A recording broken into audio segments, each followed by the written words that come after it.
Hello everyone, welcome to today's session. Now, for a day before, there was a news regarding e-waste management rules. So there are changes which are proposed in the e-waste management rules, and nowadays electronic waste is very, you can say, important, or it's creating a lot of problem. And for your exam as well, there are now small topics also which are being asked, जैसे कि CSR rules थे या फिर drone rules थे, right? So we can't miss such topics as well. तो ऐसे topic को भी हम इस जीके शॉर्ट शॉर्ट में थोड़ा थोड़ा करके कवर करते चलेंगे. So it was a draft e waste management rules. Now for your exam e waste management, plastic waste पे भी कभी ना कभी रूल्स में कुछ आएगा. At that time will discuss those rules as well. But it is very important to know the small things because whenever there will be a question regarding environment related issue, there are chances, जैसे कि अभी देख रहे थे हम इसरो के related passage में question was there from APPLE और from APPLE, that is Ariane, and apart from this 1969 से भी क्वेश्चन थे. सो देर इज पॉसिबिलिटी कि अगर इन्वायरमेंट पे पैसेज आए तो there can be questions on e waste, and India is not performing that well in e waste management. Specifically ऐसे topic पे ज्यादा सवाल पूछे जाते हैं when you will see India is not performing well, या फिर देर इज सम प्रॉब्लम, या फिर इंडिया को उस चीज के लिए क्रिटिसाइज किया जा रहा है, या फिर इंडिया उसमें काफी अच्छा परफॉर्म कर रहा है. सो जैसे कि क्लाइमेट चेंज परफॉर्मेंस इंडेक्स है, in that India performs well, तो देर आर चांसेस कि उसमें पूछा जाए. At the same time hunger index में इंडिया का रैंक काफी खराब होता है, तो चांसेस आर देयर कि हंगर इंडेक्स के ऊपर इंडिया के लिए रिलेटेड सवाल पूछा जाए. So, because of all these issues, these topics becomes very important. Rather, they seems to be small, but एक question भी exam में काफी difference create कर सकता है. So, let's talk about draft e-waste management. Overall e waste management के बारे में देखेंगे because India is considered as the place जहां पे बहुत सारा इलेक्ट्रॉनिक वेस्ट इवन डंप किया जाता है. Many big countries they dump their electronic waste in India. Now what exactly is electronic waste, क्या होता है क्या नहीं, एंड प्लास्टिक वेस्ट के रूल अलग कैसे है, all those things we'll see in this particular topic, and it was in news as well. 60% e-waste to be recycled by 2023. और आप अगर न्यूज़पेपर पढ़ते हो regularly, you will regularly see if there is some change or anything in this particular rule. तो इसके ऊपर काफी बार editorial भी आ जाता है because India is, you can see, having heavy amount of electronic waste, and lot of problems are there, health hazards are there related to electronic waste. तो इन सबको है ना, even what we are doing now, इससे भी कभी ना कभी ई वेस्ट ही जनरेट होने वाला है. This board will be electronic waste, जिसपे आप ये देख रहे हो, that will be electronic waste. जहां रिकॉर्ड हो रहा है वहां पे भी इलेक्ट्रॉनिक वेस्ट होने वाला है. अभी तो फिर भी यूज हो रहा है, but in future it will be electronic waste only. तो इतना ज्यादा दुनिया में इलेक्ट्रॉनिक वेस्ट क्रिएट होने वाला है, तो हम उसे कैसे मैनेज करेंगे, how we will manage all those things, and what India is doing in management of e waste. So 60% of the e waste, headline क्या कह रही है, टू बी रिसाइकल्ड बाय 2023. तो अगले साल तक का टारगेट है, 2023 तक का जो ड्राफ्ट कह रहा है कि 60% इलेक्ट्रॉनिक वेस्ट को हम रिसाइकल करने की बात कर रहे हैं. Now what exactly is this draft e waste rules, तो क्यों ये न्यूज में था वो देखेंगे, and then we will talk about e waste management. So about the draft e waste management, last month mark a decade since the e-waste management and heading rules came into effect in India. तो ये आए थे around 2011-12 के आसपास, 2011-12 के आसपास India में implement हुए थे ये, राइट. सो 2022 में कह सकते हो इसको एक साल हो गया. द रूल्स हैव 10 साल हो गए. The rules have been amended a few times since then. The most recent amendment was 2022, the draft e-waste management rules 2022, released for public comments in May 2022 by Environment Ministry. तो कौन सी ministry responsible है for this purpose, it is environment ministry जो इसके लिए काम कर रही है. नाउ ये इंपॉर्टेंट क्यों हो गया, why we are doing this, because ऐसा बोला जा रहा है कि this rules have made lot of changes in the previous rules. बहुत सारे चेंजेस किए गए हैं, except one particular part, that is EPR, extended producer responsibility बोल के कंसेप्ट होता है. I will tell you what exactly is that. उसमें ज्यादा चेंजेस नहीं है, उसके अलावा बाकी सारे रूल्स में काफी चेंजेस किए गए हैं. Despite retaining the underlying EPR framework, the new draft have significantly departed from the previous regulations. तो काफी ज्यादा चेंजेस है जो लाए गए हैं in the new draft. Now ये जो अमेंडमेंट है, ये अमेंडमेंट इस ड्राफ्ट रूल्स में, this is not an act, e waste management act नहीं है, ये रूल्स है. तो ये रूल्स अंडर किस एक्ट आते हैं, विच इज द एक्ट जिसके अंदर ये रूल्स आते हैं. सो this is environment protection act, याद रखना, it is environment protection act of 1986. Draft rules are proposed by the central government under the section 6, 8 and 25, under the section 6, 8 and 25 of the Environment Protection Act 1986.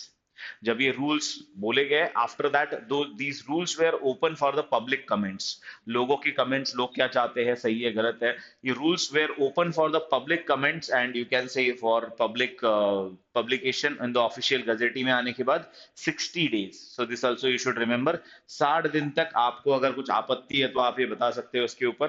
And this new draft have is a 7 with 32 rules, इसमें 7 chapters हैं, इसमें 7 chapters है with 32 rules, इतने minute details नहीं याद रखने आपको, you should know this and this at least. Section 6, 8 and 25 में इसमें अमेंडमेंट किए गए एंड 60 दिन के लिए पब्लिक ओपिनियन या पब्लिक के व्यूज लेने के लिए ओपन होता है। After this, what exactly is electronic waste, what exactly is electronic waste, क्या होता है e waste? So it is e-waste is short for the electronic waste. The term is used to describe old, end of life or discarded electronic appliances. जो पुराने हो चुके हैं, जिनकी life खत्म हो चुकी है या जिनको आपने डिस्कार्ड कर दिया है, ऐसे इलेक्ट्रॉनिक अप्लायंसेस। आई होप आप सबके घर में नहीं नहीं तो पुराने mobile phone, laptops, computers, tabs, ये सब बहुत कुछ पड़े होंगे, किसी का हेडफोन पड़ा होगा, किसी का इवन एयरपॉड बना होगा, रेडियो पड़ा होगा, ट्रांजिस्टर पड़े होंगे, all these are nothing but electronic waste, है ना? तो अपने सबके घर में भी बहुत सारा इलेक्ट्रॉनिक वेस्ट इतने दिनों से पड़ा हुआ है। Laws to manage the e-waste have been in place in India since 2011, mandating that the only authorized dismantlers and recyclers to collect the e-waste. That is electronic waste 2016-2017 में भी अमेंड हुए, लाए थे 2011 में। Now it is very important कि इसे हर कोई dismantle या फिर हैंडल ना करे, because this are having very hazardous elements in it. बहुत से हजार्डियस गैसेस रिलीज होते हैं जब आप इनको डिसमेंटल करते हो या तोड़ते हो या कुछ करते हो, तो so at that time it is very important कि इसे प्रोफेशनली हैंडल किया जाए, otherwise it can create a problem. Human health पे ऊपर भी काफी बुरा इफेक्ट हो सकता है। दैट्स व्हाई पहले ही एक्ट में ऐसा बोला गया था कि only the authorized people can do this dismantling. India first e waste clinic, इस तरीके के वन लाइनर्स भी आपके एग्जाम में आ सकते हैं। इंडिया का पहला e waste clinic for segregating, processing and disposal of waste from household and commercial units has been started and set up in, जहां मैं अभी खड़ा रह के आपको पढ़ा रहा हूँ, इट इज भोपाल, है ना? तो यहाँ का तो ई वेस्ट सिक्योर्ड है भैया, है ना? अच्छे से सेग्रीगेट हो जाएगा, जिसमें मैं पढ़ा रहा हूँ सारी चीजें। So the first e waste clinic of India for segregation and all started in Bhopal. India may for the first time, India may for the first time, when there was a talk for you can say segregation of e-waste, not in India, in the world itself. So दुनिया में पहली बार कहाँ पे बात हुई थी for the e-waste? So it was Basel Convention of 1992. Remember this convention very well. इस convention का नाम आपको अच्छे से याद रखना है. It is Basel Convention of 1992 for the first time, where we addressed the issues of e-waste in 2006 in COP8. Now you all know what exactly COP8 because you have seen the classes of climate change, and COP26 काफी अच्छे से detail में हमने पढ़ा भी है. So it was Conference of Parties number 8 of United Nations Framework Convention on Climate Change, where we talked about electronic waste, and this was the Basel. This was place was Basel. That's why it is Basel Convention. And after that in COP9, Conference of Parties 9 भी हुई थी, जहां पे we had a Nairobi declaration on the same e waste issue. ये एक आपको याद रखना है, जो यहाँ पे नीचे लाइन कटा है वो वही लिखा हुआ है। It was Nairobi where we have talked about Nairobi declaration में, सीओपी 9 में we talked about rules regarding the same. Now what are the challenges which are related to e waste in India? तो इस electronic waste को collect करने में, segregate करने में या सॉर्ट करने में, why India is not performing well, India क्यों अच्छा परफॉर्म नहीं कर रहा, and what are the reasons because of which we are facing problems in or challenges in management of electronic waste. So the first thing is less involvement of people. लोगों का उतना ज्यादा involvement नहीं है इन this industry.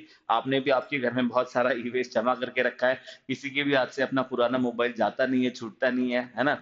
जैसे खाना खाने के बाद जो कचरा है वो आप डाल देते हो, लेकिन जब आपका मोबाइल फोन का यूज हो गया उसके बाद you are not willing to give it to anyone, so there is less involvement of people. Then in this industry of e-waste management, there is a lot of child labor which is involved in our country. So there are around 4.5 lakh child in the age group of 10 to 14 which are involve in this industry.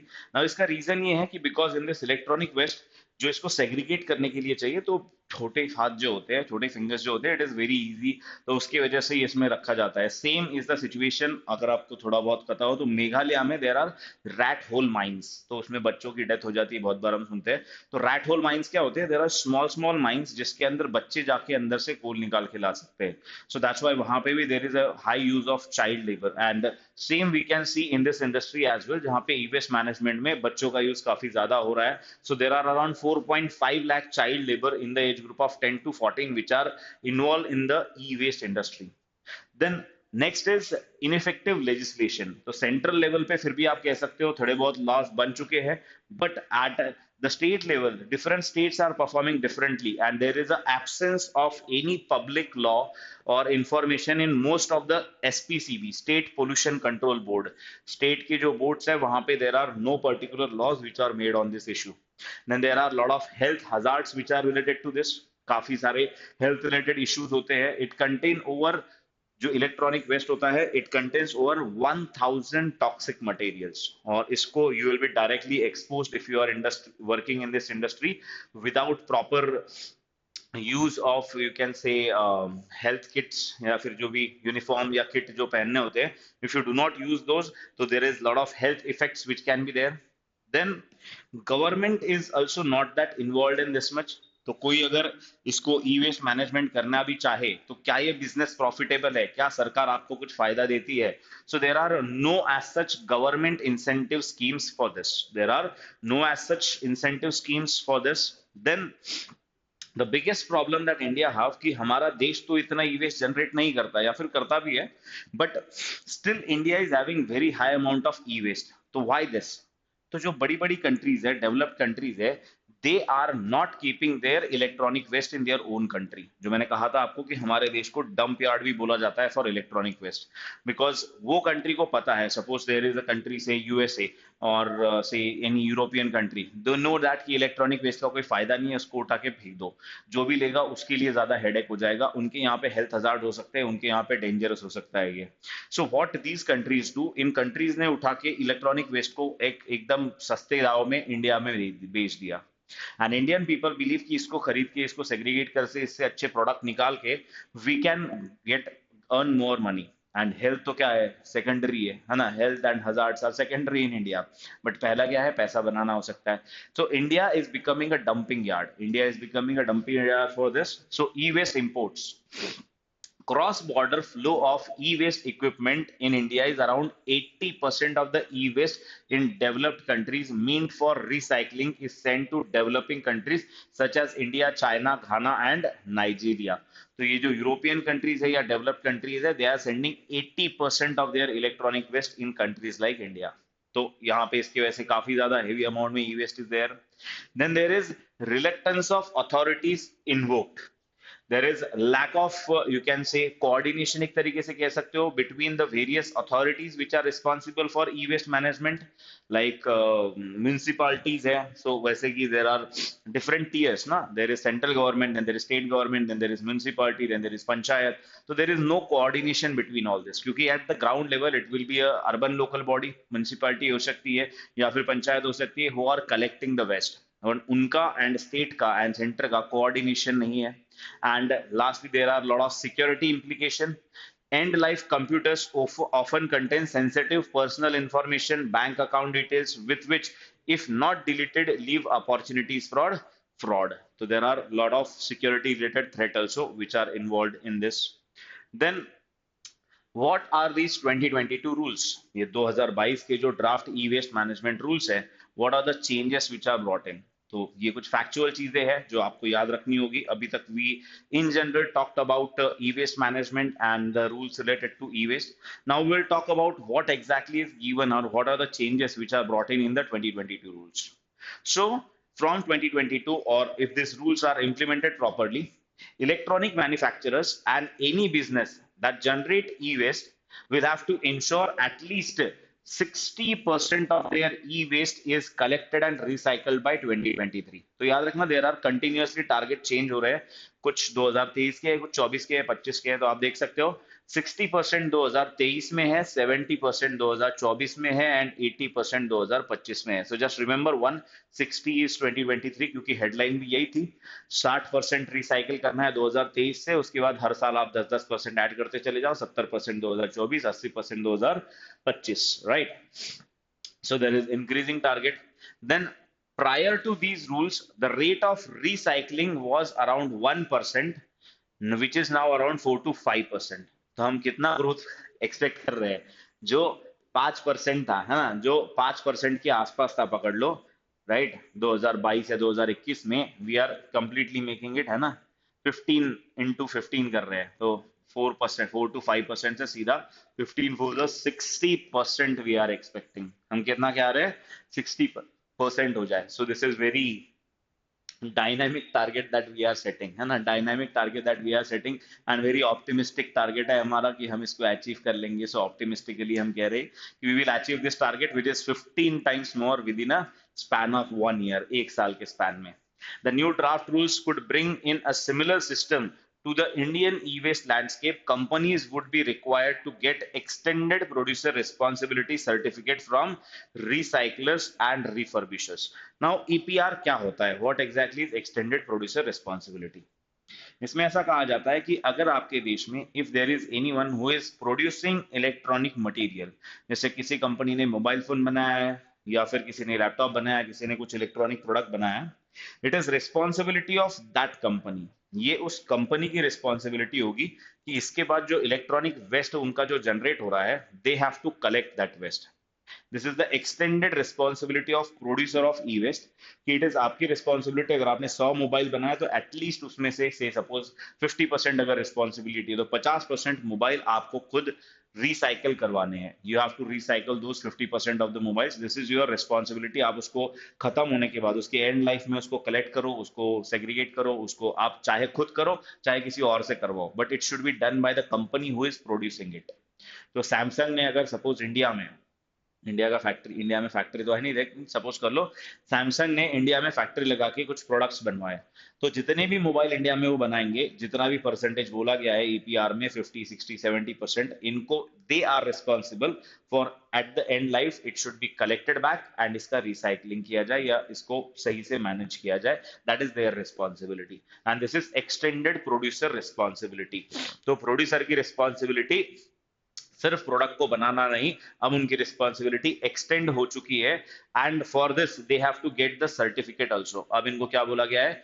EPR, extended producer responsibility certificate भी इनको लेना होगा कि मैंने 100 device बनाए थे, whatever condition is there, उस condition के हिसाब से मेरे पास सर्टिफिकेट है कि मैंने इतने डिवाइसेस को रिसाइकल किया या फिर इनको अच्छे से मैनेज किया है।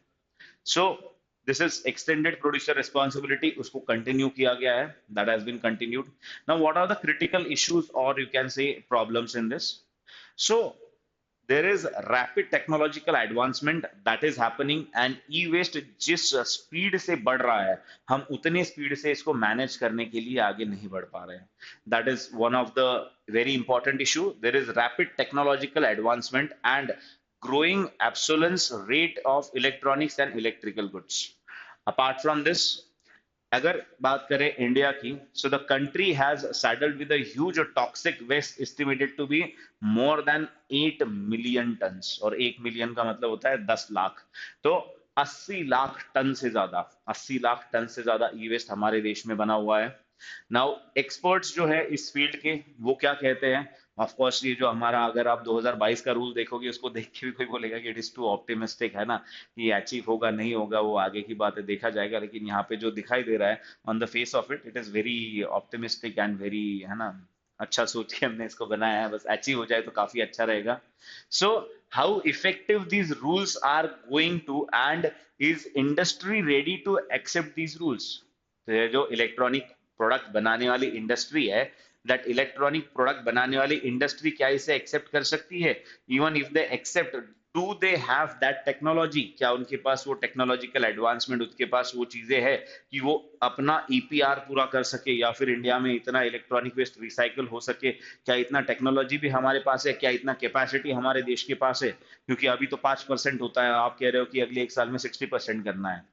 So do we have that technology or do we have that capacity? Experts feel that the absence of any target or accountability check, the rules, without this, the rules may not be able to change much on the ground. तो ऐसा सतीश सिन्हा जी ने कहा है। तो हमने अब target तो set कर दिया है, लेकिन क्या ये टारगेट कोई अकाउंटेबल है? We are saying that we will be doing this, but what if we are not able to do this? यहाँ पे इन्होंने बोल दिया कि 60% हमें रिसाइकल करना है, लेकिन 60% रिसाइकल नहीं हुआ तो हु इज रिस्पॉन्सिबल?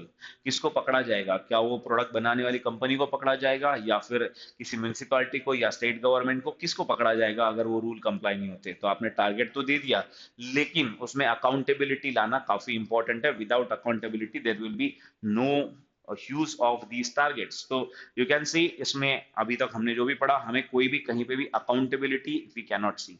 जो भी रूल्स पढ़े इसमें बोल दिया कि हाँ हमें ये करना है, हमें वो करना है ना, फेंकते तो हर कोई बड़े बड़े, हमको ये करना है, हमको वो करना है, मुझे भी इंडिया का प्राइम मिनिस्टर बनना है, लेकिन क्या उसके लिए कोई एफर्ट कर रहा है? क्या उसके लिए कुछ अकाउंटेबिलिटी है, कुछ चेक्स है कि ये होना ही चाहिए, वो होना ही चाहिए, तब जाके आप बन पाओगे?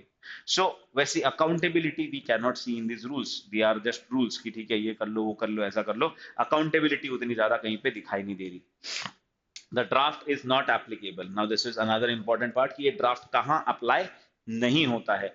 The draft is not applicable to the used batteries as they are covered under batteries management rules. तो याद रखना कुछ exceptions are there. This can be asked in your examination. The packaging plastics are not covered as they are in the plastic waste management rule. तो और भी कभी कभी हम रूल पढ़ेंगे. Sometimes we will be studying plastic waste management, battery waste management. Then micro enterprises, that is MSME का जो sector है, micro, small and medium enterprises, they are covered under the Micro, Small and Medium Enterprises Act of 2006. तो वो इससे बाहर है. And lastly, radioactive waste, because radioactive waste किसके under आता है? एटॉमिक एनर्जी एक्ट ऑफ 1962 में कवर किया जाता है उसे. सो रिमेंबर दिस, प्लास्टिक अलग है, एटॉमिक अलग है, राइट? न्यूक्लियर वाला जो होता है, प्लास्टिक अलग है, एटॉमिक अलग है, batteries are different, and lastly MSME sector is different. Lastly MSME sector is different. तो इन चारों को इसके बाहर रखा गया है. Both this all these sectors are outside this. Now EPR framework, जो extended producer responsibility की हम बात करते हैं, so there is a new chapter which is added regarding the EPR framework in this 2016 के रूल में, and it has mentioned entities to be covered under the EPR rule. तो इसके under कौन सी एंटिटीज कौन कौन कवर किया जाएगा? So one, manufacturer of that product, second producer of that product, third recycler, and fourth refurbisher. Refurbish करना मतलब क्या होता है? उसको थोड़ा सा उसका लाइफ बढ़ाने के लिए उसे नया जैसा कर देना, रिसाइक है ना. जैसे कोई पुराना प्रोडक्ट है उसको रिफर्बिश कर दिया, फिर से उसको ऑन करके सब सही करके सेल कर दिया. So refurbishers, remember this, manufacturer, producer, recycler and refurbisher, इन चारों को ऐड किया गया है. This also can be asked. तो ये एक इंपॉर्टेंट चीज है इस रूल में. Now lastly we will see कि अगर हम रैंकिंग देखें तो इंडिया कौन से रैंक पे आता है फॉर ई वेस्ट. तो India is on the third rank, तीसरे नंबर पे है. First number of course it is China. पहले नंबर पे चाइना है for generation of electronic waste. Second number it is United States of America, and third is India. तीसरे number पे India है आज की डेट में for electronic waste generation, so volume of electronic waste. So because of that you can see कि this is very important for India कि हम इसको जल्दी से ठीक कर ले, otherwise it will affect our life as well, and more electronic dump will be there. But the main or important thing that we need in this sector is accountability is required. Targets तो है, लेकिन accountability बढ़ानी होगी so that we can achieve those targets. So this was it for today's session. Thank you so much. See you in the next session. Till then, stay safe, take care, and see you. Bye bye.